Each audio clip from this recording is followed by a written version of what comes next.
Children at Risk in Ireland, CARI, has been around since 1989, so it's 33 years old this year. And it was set up, unfortunately, in 1989 to help tackle child sexual abuse in Ireland, which was a problem in 1989, and dare I say it is a worse problem today. Just a little taster of what is coming up on the show. But first, please do like this video and subscribe to the channel. And also tell your friends and family about this podcast. Please let us know in the comments if you would like to hear any particular topic in relation to sleep or health. And I will create a show especially for you, just for asking the question. So let's get on with the show.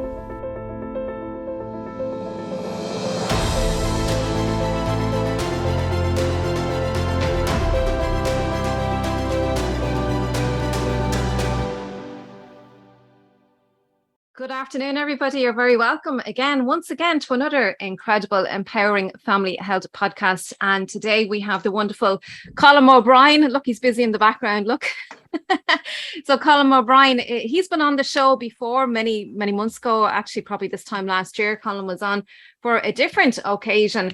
And today we are speaking to Colm O Brien all about CARI. So I don't know if you've ever heard of CARI and the wonderful work that they're doing. So Colm is going to tell us all about CARI and what they're doing to help families and children. And by the way, before we delve into this conversation, this may cause some disruptions or concerns or whatever beforehand. So I just want to let you know viewer discretion is advised. So before we do actually dive into this conversation, so Colm is here representing CARI, Children at Risk in Ireland. Colm, come in and say hello. You're very welcome. Joanna, it's always a pleasure. Always a pleasure meeting you in 3D or online. Great. We've known each other for a while now. We've kept bumping into each other over the years. And Colm, what really intrigued me about you, I met you at the Red Cow in Dublin many years ago, and I told you my story. And I don't think you were part of CARI at the time. I don't know, but you were. But one thing, we just the synchronicity, and we just kept bumping into each other. And here you are now, the CEO of CARI. And my story really, I'm really aligned with what CARI is doing. And this is why we're here today, to talk about CARI and how we can help. So first, before we dive in, Colm, can you tell us a little bit about your role and what CARI is all about, what CARI is doing to help the community? Sure. Well, look, thank you for having me on, and thank you for helping us break the silence. Children at Risk in Ireland, CARI, has been around since 1989, so it's 33 years old this year. And it was set up, unfortunately, in 1989 to help tackle child sexual abuse in Ireland, which was a problem in 1989, and dare I say it is a worse problem today. So as you said at the top of the show, and I think that's really important, folks, viewer discretion, listener discretion is advised here. If you feel you may be triggered by something that might be heard here, we'd ask that you perhaps stop listening or watching at this point, but we'd be very happy to talk with you. We have a care line, the CARI care line, which might be of interest to people, and we'll put the number in the chat if that's okay, so people can reach out if they feel the need, if that's okay. But look, CARI was set up in 1989. I joined the board of CARI as a volunteer in 2011, and stayed on the board as a volunteer for about 5 years. And then for lots of different reasons, stepped off and rejoined again in 2016, rejoined again in 2019, and then COVID struck. And that allowed the organization, it forced the organization to reimagine itself. It put us all into lockdown. And this is where the problems begin, if you like, Joanne. That's why you and I are here today.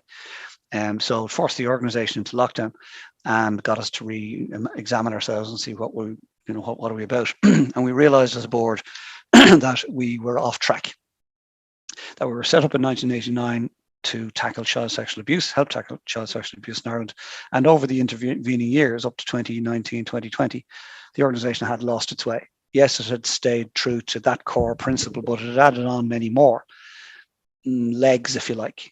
And in hindsight, when we sat, 2020 vision and all that, when we looked at it, we realised the organisation had lost its way and had, as I say, diversified into very worthy child-centric work, not unrelated to our core, but not our core. So the board took a decision in 2020, 2021 through lockdown to reorient the organisation entirely to help tackle child sexual abuse. And as a result, some departments were closed down, some positions were made redundant. Those departments are thankfully thriving under different stewardship now, because, as I say, it was good work, worthy work being done by great people, but not CARI's work. So that brings us to where we are today. So the problem for CARI, as I said, the problems began then, right? So we thought we were doing the right thing, and we were doing the right thing, absolutely, to reorient the organisation back to core principles. But here's what happened, Joanne. In 2020, during lockdown, while we were strategizing, here's the problem. We were told to stay at home by our government to stay safe. And it would appear, unfortunately, that home was the least safe place for many children. Yeah. And we exist, unfortunately, it's tragic that we exist at all, but we exist because of the heinous crime of child sexual abuse. And in 2020 alone, our waiting list doubled in 1 year. And we went into lockdown with a waiting list of about 100 children, which in itself is a huge number. Yeah, it is. We started 2022 after 2 years of effective lockdown with a waiting list of 254 children. Hurting. And too many. One is too many, but 254. The challenge for CARI is to try and cope with that, because entering into lockdown with a waiting list of 90, I think the official figure was 98, but call it 100 children was bad enough. But coming out of it with 254 was just shocking. And the challenge for us is the way we operate. We employ psychotherapists to work with the child who's been abused and the non-offending carers in that child's orbit. So they all come in to a meeting, and then two therapists take them to two separate rooms and work with them independently but concurrently, if that makes sense. And that allows the child the best opportunity to express his or herself, and it allows the parents to do likewise, or the non-offending carers, whoever they might be. And then, of course, when they get back in the car to go home again, and in the week intervening, they understand each other. They've got the techniques, if you like, the language perhaps, that they develop over time. Absolutely. And that's why the work we do in CARI is so successful in helping children and indeed families heal somewhat from. And that's very important, doing the whole family, the family as a whole. It's absolutely key. It's absolutely key. There's no point in bringing somebody in, a child in who's been abused or damaged in any way, giving them a 6-session thing, tick a box there, you're fine, good luck and thanks, and not involving the environment in which they're going back to between sessions. Does that make sense? So that's what CARI's learned to do over 33 years, Joanne. And dare I say, we're the best in the world at what we do. Okay. It's just shocking that we have to do it at all. So going back to the numbers, you asked about numbers earlier, 254 children on our waiting list at the start of the year. From a funding point of view, we can see about 50 children per week, 50 families per week currently. During lockdown, during the COVID period, we as a board, the board got together and they put in place physical capacity, in other words, therapy rooms, sufficient therapy rooms between our headquarters in Limerick, our new centre in Dublin that you spoke so eloquently at very recently, and indeed an outreach centre down in Wexford. So in those three centres, we could see 150 families a week, Joanne, but we can only afford to see 50. Now, it takes roughly a year. You can imagine, please, I hope that you can, but you can imagine a child coming in broken into our service and a family coming in crisis into our service on day one. It's not a quick fix. It takes about a year on average for that family and that child to. And each family is unique, of course, Absolutely. But if we look at our statistics over 33 years, about a year on average for a family to navigate through our service and come out feeling they can fly solo again. Does that make sense? So therefore 50 families a week is 50 families a year. Now divide 50 families a year into our 254 families and you've got a 5-year waiting list. That's the problem. And we get a little child comes into us, boy or girl, age 3. Unfortunately, we deal with child sexual abuse as young as the age of 3 up to 18. But if we get a 3-year-old coming into us next week, we're sort of saying to them, come back when he's 8. And now, what's the impact of that, Colm? I'm not a psychologist, you know. I'm a mere manager, right? But I'm a parent, and I'm an adult, and I'm a human. So it doesn't sit with you, obviously. It's not. And we talk about that in a minute. You know, you and I have known each other for some years, and we both are used to the online space. And I was Zoom bombed during lockdown as well. And unfortunately, when Zoom bombing, for those that don't know, is where somebody comes in and takes over your meeting, right, uninvited. And there were maybe 15 of us in this particular meeting, and somebody came in, and universe perhaps trying to wake me up or shake me up, but the person who took over, nasty person, exposed us to video footage of child sexual abuse, 2 separate videos. And now this was only seconds but we were so shocked and traumatized. It took us a while to see what's going on here, shut the meeting down. But the problem for me was what I saw. Up to that point, having been involved with CARI, Joanne, I intellectually understood what we were fighting. I can never unsee what I saw. Yeah. So it sort of sparked something in me that says, right, I got to do something about this. And what can I do about it? I can talk about it. And I suppose that's why we're here. So what I'm trying to do on behalf of CARI, and with wonderful people like you and the Kavanagh sisters and others who are stepping up to help break the silence, you being the first, by the way, John Callahan, legend. Right? But, you know, we're trying to break the silence. If we can break the silence, we can break the cycle. But we need money to do that. So we've got physical capacity to see 150 families a week, financial capacity to see only a third of that. So this is the gap, right? And here's the problem. Over here, a therapy room, and you've seen them, they're beautiful. A therapy room sitting idle is a family sitting at home in pain and anguish, okay? And that's unconscionable. So as you are aware, and you've been incredibly helpful in this, we have launched, and we're just coming to the end of our 100K in 100 days emergency funding campaign. Delighted to say that this is going out on Friday, the 14th, and on Friday the 14th we will be 84 days into our 100K campaign. I'm delighted to report to you that we've managed to raise in cash and or pledges 84,500 in those 84 days. Happy days. So we're and there's still time to reach a little bit more. Yeah, still time. 16 days left. 16 grand to raise is our target. And you and Aisling owns Nash and the wonderful moms in business based out of Selbridge, you're getting together to help us with the fundraiser. So thank you for that. Yes, that's going to be taking place on the 27th of October. So just very shortly. And I actually just released a podcast there yesterday. So that was on the 12th of October. We released a podcast with Aisling telling all the details. So if anyone wants to know all the details there, you can go and look on YouTube and find that video under Empowering Family Health. But what we're going to be doing, Colm, is we're doing a creative art session on the 27th. And actually the facilitator, who is Angela Peacock, I'll be interviewing her in the next couple of days as well. So Angela Peacock is a trauma and PTSD trauma coach and facilitator. So she's bringing us through this art, this creative art. And basically, just to give a really quick overview, it's incredible. I'm going along to it. I'm not an artist now. I haven't got a clue. Like, I can do the 2 dots on the line and the to make a face, you know. But what we're going to be doing is she's bringing us through this, really helping us to connect with ourselves and go very deep, basically, you know. But it's very safe and it's very gentle, right? And that's the key to this. And it's really, she's going to help us to express ourselves, but through art. And this is where she specializes in. And then what we're going to be doing is we're going to be putting all these art pieces up for auction, and we do have professional pieces of art as well available to us that have been donated as well, and they're going to be put up for this bidden donation that will be going up at the end of the month as well. So to find more details on that, you can go and have a look at that podcast, folks, that was just released yesterday.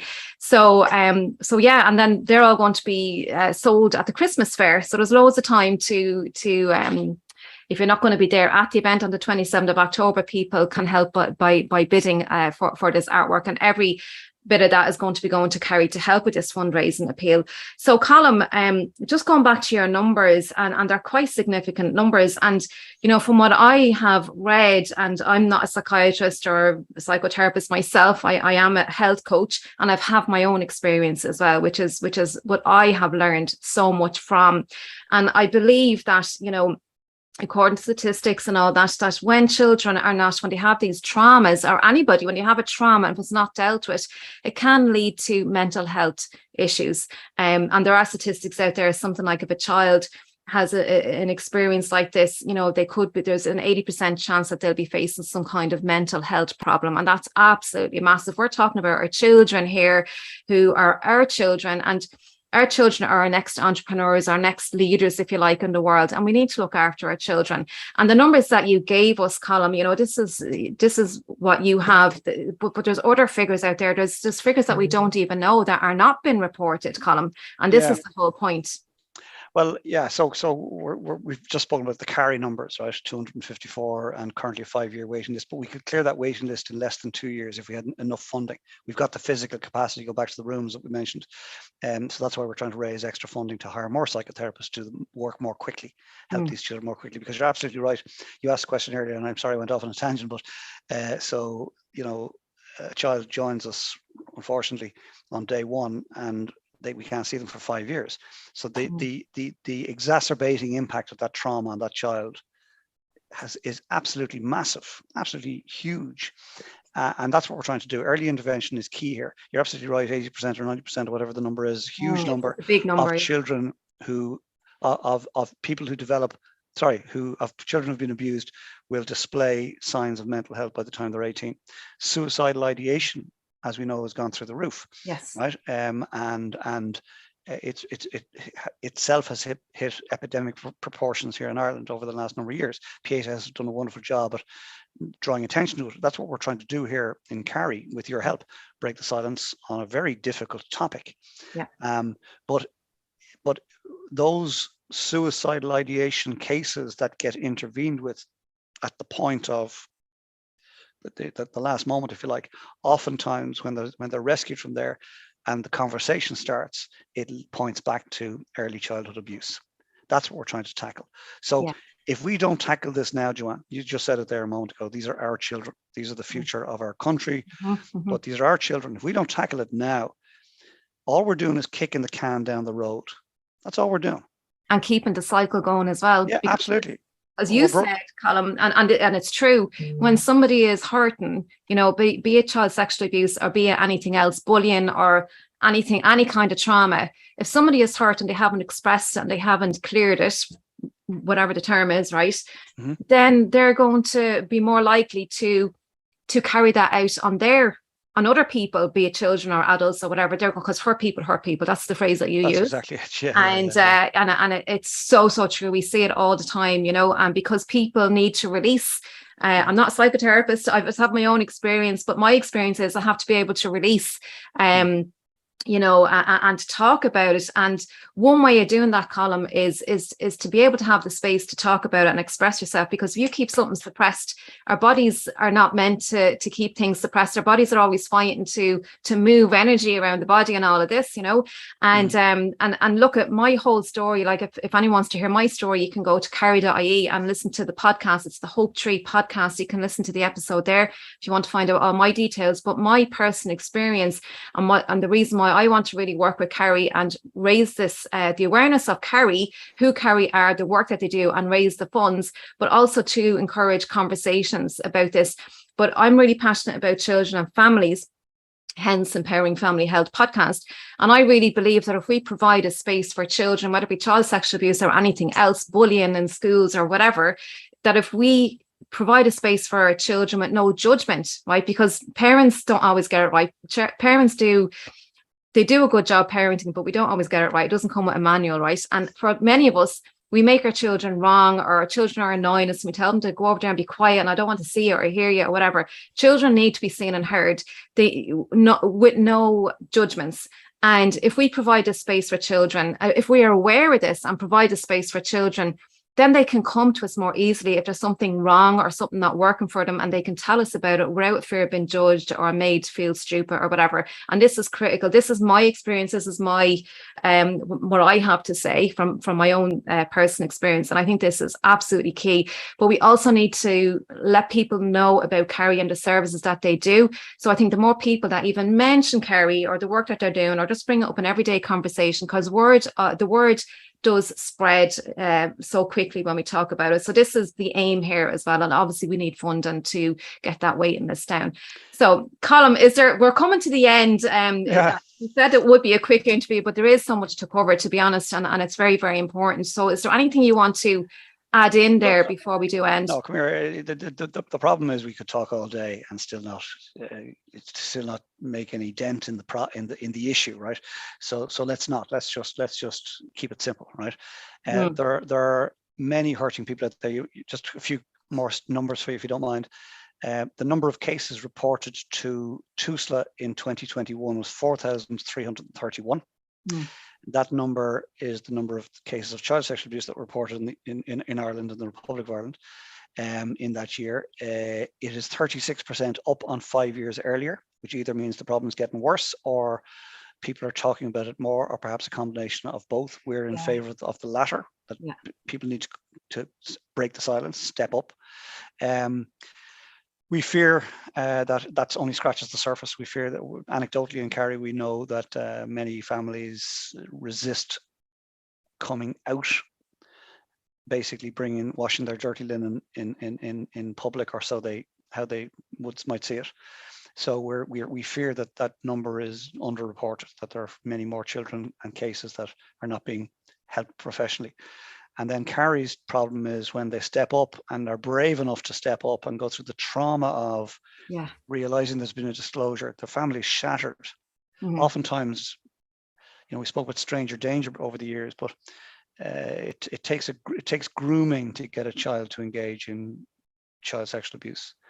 And so oftentimes it's not somebody oftentimes it's somebody that's close to the family. Okay, unfortunately. You mentioned hurt people. Oftentimes it's intergenerational. If somebody is abused and they haven't learned to deal with it, next generation is more at risk than if they have learned to deal with it. So we're hoping to break the silence, we're hoping to break the cycle. And then from a purely practical point of view, what your listeners can do and your viewers can do, if they're open to it, is simply help us. We need funds. We've got the rooms. We know the qualified, engaged people are out there who want to do this work. We just don't have enough money to hire them. It takes about €10,000 to help one family through for 1 year. Costs about €10,000. So we're looking to raise 100K in 100 days. At the time of this going live, going out on air, I believe we're in day 84. Day 84. We're thereabouts. We've raised €1,000 per day for the 84 days. So we'd like to raise another 16,000. And if anybody out there can help, maybe a company, that's happened. Companies have stepped up and said, we'll pledge €1,000. Or maybe somebody will step up and say, I'll run a coffee morning and we'll get €200. Or I'll do an art, whatever it might be. So if what you're hearing today, folks, touches you, whether you've been affected or not in the past, if it touches you, if you feel you can do something here, the children that we help would like your help. And we'd ask that you might go to our website, CARI, CARI.ie/donate, and donate what you can to help us. Yeah, that'd be absolutely incredible. And there's so many ways that people can help to donate. Colm, will you call out your phone number there, just so I will put it up on the screen as well and in the show notes? It's the CARI number if somebody needs to have a conversation, 0818 924 567. 0818 924 567. If somebody would like a confidential callback, if they go to our website, CARI.ie, at the top of the page there, they'll see request a callback, and it's absolutely confidential by a trained operator. If somebody feels the need to have a conversation, as we get into this work, and I'm only involved at this level over the last year and a half, sort of deeply embedded in the organization. But as we get into it, Joanne, we're finding, as we break the silence on the subject, we're finding people who say, do you know what? Me too. I just never told anybody. So we're all dealing with stuff, and our care line is there to obviously help children who need our service, but perhaps as a starting point for somebody to come out and say, do you know what? I really need to deal with this. That's and that's been my, that's what was there for me as well, Colm, when I started speaking out. Like, I'm I'm 50 years of age, right? I'm not afraid to say that. Do I look well for 50? Look fantastic. Glamorous granny that you are. Yeah. But it took me, and it was only in the last year or two, right? It took something for me to start sharing my story. And you're right. And like, I've been living with this for all my life, because my first instance was when I was 6. But you see, like, I had a lot of shame and all the rest. And I'm very, I'm a very outgoing person and all the rest. And look, I survived this. I don't know how, right? I really don't know how. I really believe there's something more powerful looking after me and all the rest. But I have survived, right? And I'm a very strong person. But it's only in the last year or two that I really started to speak out. And I was mortified initially all along. So I really get, what you're saying, that people can be afraid to say something. But as I'm speaking, people can hear themselves in me, and the same with the Cabinet sisters. And this is what my purpose is, that people will see themselves in me without having to explain. And it's not about explaining details or anything like that, but just saying, yeah, me too. Exactly. That they can just get that out of them and say me too. And that's the whole point, and it is a very sensitive area for sure, absolutely. But there is other people out there that will understand you, and it's safe and confident. And I've met all the people in CARI, all the members. I've sat around a table having a drink with them down in Limerick, and they're wonderful, absolutely heartwarming. Their heart is in this work, it really is. And I just love each and every one of you, and I really admire what you're doing and what you're sacrificing as well to do this work, and it really is heartfelt.